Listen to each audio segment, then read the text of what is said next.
It's day 95 of the 29th year and beyond.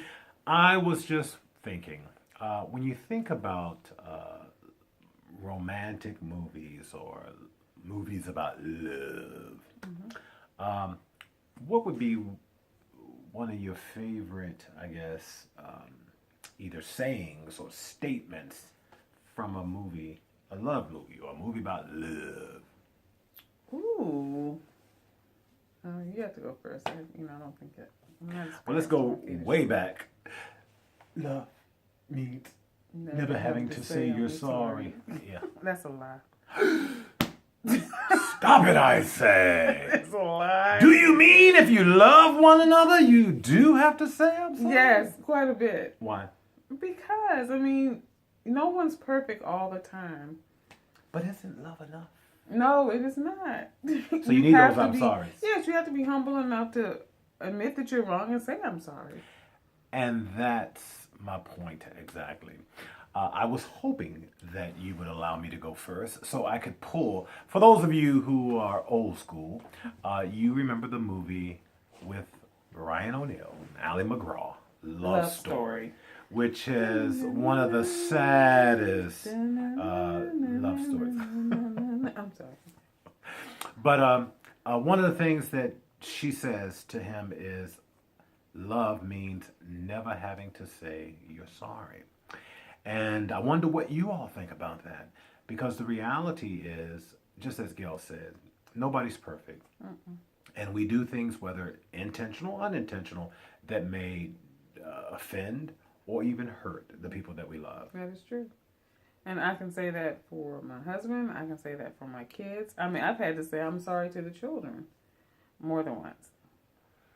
You're saying you're sorry we had the children? In their days. Love means never having to say you're sorry for the children.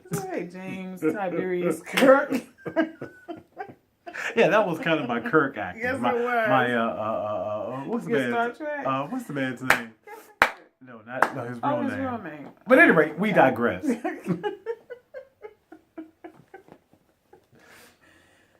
William Shatner. Thank you very much. Because you love, there are going to be opportunities where you need to apologize.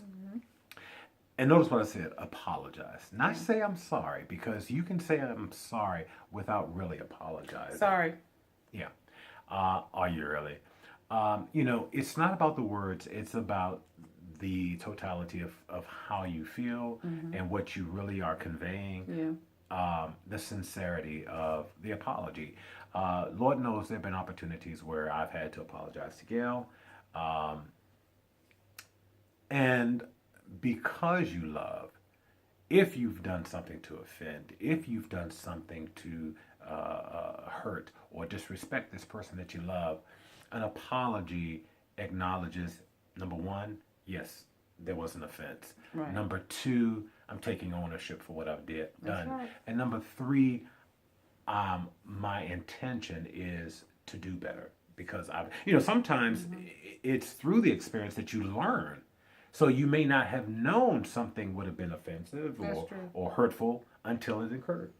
And I remember when we were going through our training at the Flower, and one of the things they were saying that you can't discuss something when you're emotionally tied into it. When you're too emotional.